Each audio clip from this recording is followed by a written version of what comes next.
তবে মনে রাখবে সেটা আমার মাযহাব। আরে বাবা, মাযহাবে যে গোরামি আছে আমি আপনাকে স্পষ্টভাবে বলে দিতে চাই, মাযহাবে কি গোরামি আছে। মাযহাব আপনি মানেন, আমার কোনো আপত্তি নাই, তবে গোরামিগুলো ছেড়ে দেন, গোরামি ছেড়ে দেন। আমি মাযহাবের বিরোধিতা করি না, মাযহাবি গোরামির বিরোধিতা করছি। ইমাম আবু হানিফা রাহমাহুল্লাহর একটি ফতোয়া হলো, এদেশে মুসলমানেরা তারাই ফতোয়া দিবে যারা নিসাব পরিমাণ সম্পদের অধিকারী। কথা আপনি এখনো বোঝেন নাই। ওই মুসলমানে ফেতরা দিবে যে মুসলমান নিসাব পরিমাণ সম্পদের অধিকারী। তার মানে গোটা বছর জীবন আচরণ করার পরে যার ঘরে যাকাত দেওয়ার মতো সম্পদ আছে তাকে বলা হয় মালে নিসাব, সেটা হলো সে নিসাব পরিমাণ সম্পদ। এই রকম সম্পদ যার ঘরে আছে, ইমাম আবু হানিফার স্পষ্ট ফতোয়া, আপনারা দেখে নিতে পারেন। ইমাম আবু হানিফার স্পষ্ট ফতোয়া যে ওই ব্যক্তিটাই কেবল ফিতরা দিবে। অথচ ইমাম আবু হানিফার এই ফতোয়ার সাথে আল্লাহর নবীর হাদিস সম্পূর্ণরূপে বিপরীত। হযরত আব্দুল্লাহ বিন আমর রাদিয়াল্লাহু তাআলা আনহু, ওমর রাদিয়াল্লাহু তাআলা আনহুমা বলছেন যে আল্লাহর রাসূল সাল্লাল্লাহু আলাইহি ওয়াসাল্লাম ফিতরা ফরজ করে দিয়েছেন আলাল আবদে ওয়াল হুররে ওয়াস সাগীর ওয়াল কাবীর। এরপরে কি? আব্দ মানে তো দাস, আর হুররুন মানে স্বাধীন। তা হুররুন মানে যদি ধনী ব্যক্তি ধরি, আব্দ শব্দটার অর্থ কি? দাস। তো দাসের ঘরে কি নেশাব পরিমাণ সম্পদ আছে? উত্তর দেন। এই ফতোয়া আমি মানব কিভাবে? আমরা দোয়া করছি আল্লাহ তাআলা ইমাম আবু হানিফা রাহমাহুল্লাহকে শান্তিতে রাখুন। তেনার ইস্তেহাদে অবশ্যই সওয়াব আছে, হয়তো তিনি এই হাদিস জানতেন কি জানতেন না, আল্লাহু আলাম। আমরা সে দাবিও করছি না। তো আমি বাস্তব চোখে দেখতে পাচ্ছি ইমাম আবু হানিফা বড় হুজুরের এই ফতোয়া হাদিসের সম্পূর্ণ বিপরীত। তো আমি মুসলমান কিভাবে মানব?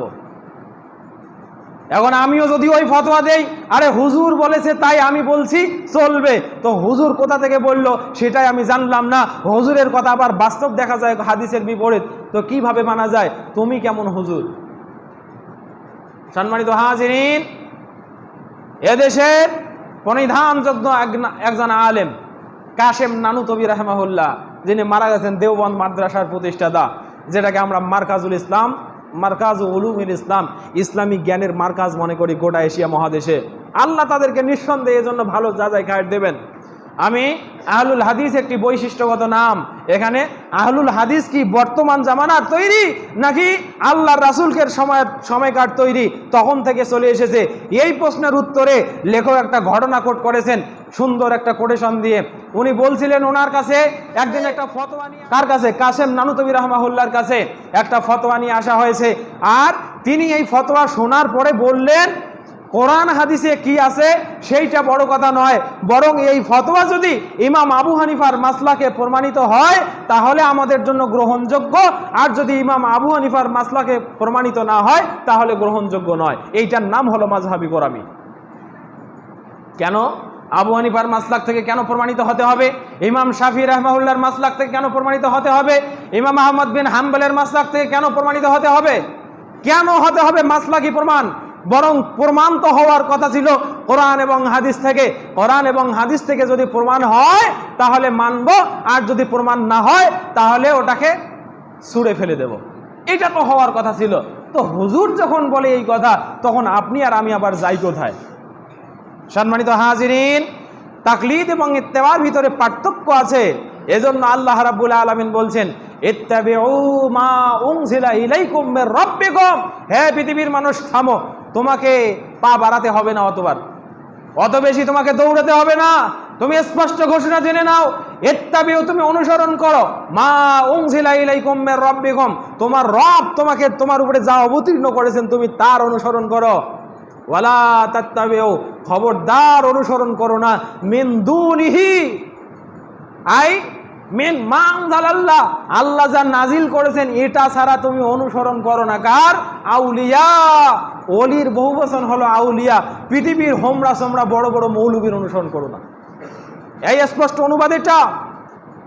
কোন ওলির অনুসরণ করো না। যারা জান্নাতের গ্যারান্টি দেয় তোমাকে তার অনুসরণ করো না। যে তোমাকে প্যাকেজ গুলিয়ে খাওয়াতে চায় তার অনুসরণ করো না। আমার ভাইরা, তাকলিদ এবং ইত্তেবার পার্থক্য আমি করিনি। তাকলিদ এবং ইত্তেবার পার্থক্য আজ থেকে 1400 বছর আগে হয়ে গেছে, আজ থেকে 1300 বছর আগে হয়ে গেছে। আপনাকে জ্বলন্ত একটি প্রমাণ দেখাই। একজন ইমাম, তিনি মৃত্যুবরণ করেছেন 115 হিজরিতে। কত হিজরিতে?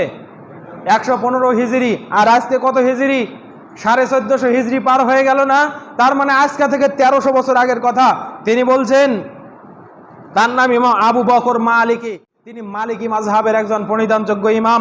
তিনি বলছেন, আল ইত্তিবা ফিদ্দীনে মাসুগুন, জেনে রাখো দ্বীনের ভিতরে ইত্তিবা হলো ওয়াজিব। দ্বীনের ভিতরে ইত্তিবা, ইত্তিবা দ্বীনের ভিতরে দ্বীন পালনে ইত্তিবা, এটা হলো কোনো শর্ত ছাড়া এটা করা লাগে। মানুষ ইত্তিবা করবে এ কথা সত্য, মানে দ্বীনের ভিতরে ইত্তিবা হলো জরুরি। এতক্ষণ পর্যন্ত ইত্তিবার তাকলিদের অর্থ বুঝছেন না আপনারা? এখন প্রয়োগ দেখেন। তিনি বলছেন দ্বীন পালনে মানুষ ইত্তিবা করবে, কারো দেখে শুনে শুনবে। তবে কি দেখাশোনার মানদণ্ড কি? এর পিছনে দলিল অবশ্যই থাকতে হবে। দলিল দেখে, দলিল শুনেই মানুষ মানবে, কথা সত্য। ইত্তিবা মানুষ করবে, এটা দ্বীনে ওয়াজিব, এটা হলো অবশ্য অনস্বীকার্য, অবধার্য। কিন্তু ওয়াত তাকলিদ মামনুন, এবং তাকলিদ হলো দ্বীনে হারাম, মামনু, নিষিদ্ধ। তাকলিদ করা যাবে না।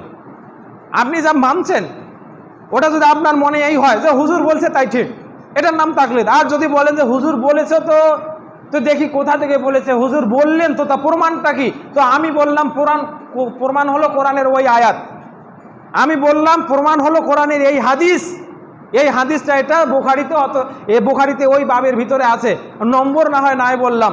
তো আপনার তো বিবেক আছে, আপনি যাচাই করতে পারলেন না যে এই কথাটার ভিতরে হাকিকত আছে আর ওই কথাটার ভিতরে হাকিকত নেই? আপনার বিবেক আছে কোন কায়দায়? যদি এই শর্তে মানেন তাহলে ইত্তেবা হবে। আর যদি মনে করেন অত দলিল আদেল্লা আমি বুঝিও না, ছাতা মাথা অত আমার জানার দরকার নেই, হুজুর বলেছে তাই ঠিক, তাহলে তাকলিদ হবে। তাহলে কি হবে? তাকলিদ হবে। আপনাকে আগে দলিল খুঁজতে হবে। এরপরে তিনি বলছেন,